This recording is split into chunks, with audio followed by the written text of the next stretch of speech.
Beberapa program-program yang misalnya yang menyentuh langsung terhadap masyarakat itu tidak murni. Tugas Sekda itu bukan hanya kotak hitam, kuning, dan biru. Kemudian membagikan SK sampai SK tenaga kontrak harus dibagikan oleh Sekda.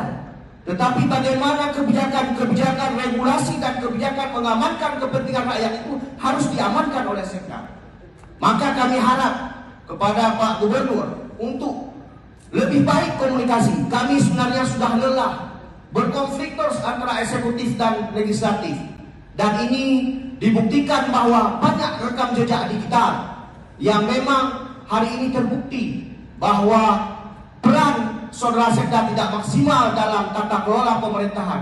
Bagaimana kita untuk menciptakan pemerintahan clean governance dan good government, sedangkan personality yang tidak bisa mencakupi dan memonitoring terhadap mengintegrasikan berbagai SKK sehingga program-program itu menyentuh dan menurunkan angka kemiskinan. Dan kami minta kepada Pak Gubernur untuk sesegera mungkin mengganti Saudara Sekda atau mengevaluasikan. Terima kasih pimpinan. Assalamualaikum warahmatullahi wabarakatuh.